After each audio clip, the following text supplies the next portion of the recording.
I've decided to make a video about weird backpacking gear ideas. What inspired me to do it was this right here. This is Fish People, and this is their proprietary wild crab bisque with cold water pink shrimp.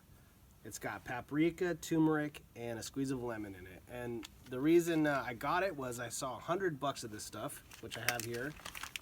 I saw it on sale for half price, and Amazon said if I got an Amazon store card, I could get that half price. So I got $100 of it for $25.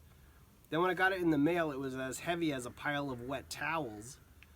And I thought it was kind of a weird idea for backpacking gear because it is a water carry. It's kind of heavy. If you just, it only takes a few of these to weigh a pound. So, I heard that what inspired me to get it was I heard that Fish People is like the new Patagonia. They're in competition with Patagonia Provisions. They're like totally Patagucci, and they're crushing it, doing great things for campers. But it's really a car camping dish. This is not really for carrying in your bag. But I thought I would make some. The other weird piece of kit I got was this really heavy bag of rice. This is some dehydrated long grain white rice. It's got a 30-year shelf life, and it's from Ready Hour. And the idea is that you carry this whole thing in your pack for like 2 or 3 or 5 days, and you pour out like 1 cup at a time, and it adds like a side dish of rice to your meals. But what's weird about it is it's really heavy. It's not a one-time thing. This is for like the whole week. All right, so I've got the bot here. Let's rip open this Ready Hour long grain rice and dump some of it in here. I'll dump like a 1 cup of it in there. And that was about half of the bag. So yeah, two servings of this stuff is pretty heavy. It's a lot heavier than the stuff from REI. It's only $2, but it's heavy. All right, now let's rip this open. Kind of get this done. Yeah, it's pretty thick. This is some thick, funky stuff here. Ooh. Oh yeah. It's like goop. It kind of looks like watery peanut butter to me. It's the consistency. It's not very watery. Let's mix it up with the rice. Yeah. It looks like it's gonna taste good to me, I think. So, smells good.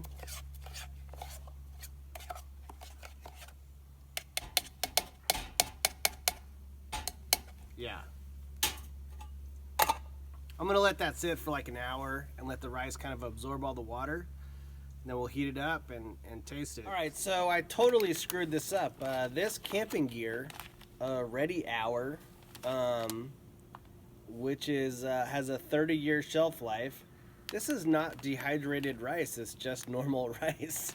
So I don't know how I misread that, but I got these for like $2 each, and it's camping gear, but it doesn't hydrate by itself. You just have to cook it like normal rice. So. But one thing, if you cold soak regular rice overnight, the next day it'll cook like in 1 minute. So I'll just do that. I've got it soaking in here.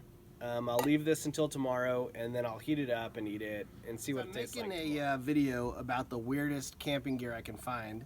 I dug in my gear closet and I found a few more items. I found the official Knowles Fry Bake, which is a Dutch oven for camping right here, which you can see is completely scorched. I've got the Sea to Summit kettle right here, and I've got the Stenko grease pot. All right, so let's just talk about the Stenko grease pot for a second. It's like $10, but what's weird about it is it's made out of like aluminum foil, and it's got like a warning on it that says that it's toxic. But this thing can bend super easy, and it also stains super easy. And it's made out of like aluminum foil, like a thick aluminum foil, and it's only $10. That's why it's kind of crazy. It gets destroyed pretty easy. It's got like a really kind of cheesy plastic knob on the top. I do like it. One of the cool things about it is you can put a hamburger patty right here, and you can put it next to a fire, and the air inside of the Stenko grease pot will heat up, and it'll like cook your hamburger over like a dry heat, like a convection barbecue or something. It's kind of cool. But another issue, another weird one, is the Knowles fry bake. So Knowles is an official hiking university out of Wyoming. It's kind of expensive and kind of fancy, and they recommend this idea where you put your food in this frying pan, and then you cook the fire on the lid instead of underneath the frying pan. And it's kind of a ridiculous idea. It totally burns the food, like super easy. If you submerge the food in water, basically you can cook it and the water will prevent your food from burning, but you can see how the top got completely charred. I mean, it's totally filthy and huge and clunky. And the other thing about it is that you can make a Dutch oven out of anything. I found that I was able to make one out of the 4-inch Tokes frying pan and the 4-inch Tokes lid. This works good. It's exactly the same thing as the Knowles fry bake, but it's just way smaller, and the handle comes off, and it's super small. It does exactly the same thing. One more piece of weird kit is the Sea to Summit kettle. The only reason it's weird is because it's got this plastic lid on it that cracks, and even mine is cracked. Like on YouTube, a lot of people said that the lid cracks. It does. Mine is also cracked. It cracks like when you're taking it out or putting it away. You hear the lid go crack, and suddenly it's cracked. The other thing is that it's made out of rubber, and you can burn a hole in the side, or a mouse can just eat a hole right through the side of it. So, anyway.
Alright, so now let's talk for a minute about the ultimate in weird backpacking gear. This is an expensive camera.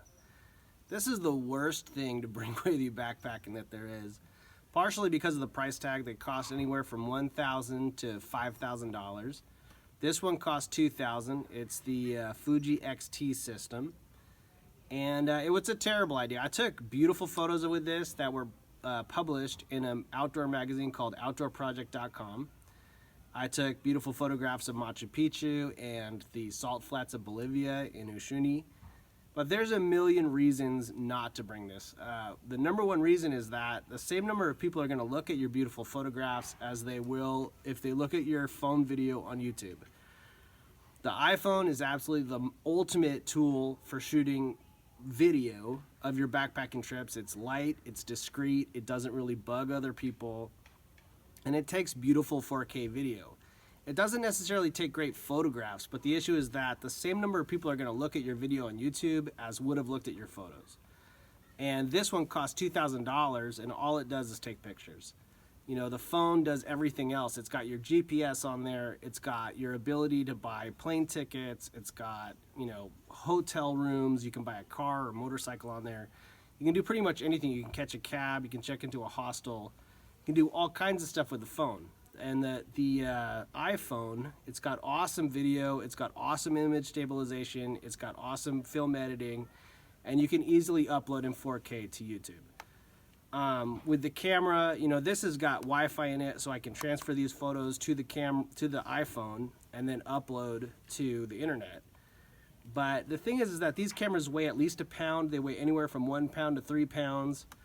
This one is water resistant, and it's made out of case-hardened magnesium alloy, so it's like shock proof. But they're ridiculously expensive and ridiculously heavy. They weigh anywhere from 1 pound to 3 pounds. They're a brick. If you want to know what it's like to carry one of these, just pick up a rock or a brick, put it in your bag, and carry it around with you for a couple days, and you'll know what it's like to carry a camera. The other weird thing is getting rid of them. The reason these are not for sale at Best Buy is because they can't be fixed. You know, Best Buy has got the Geek Squad. It's like a fix-it counter where you can bring your stuff and they fix it for you.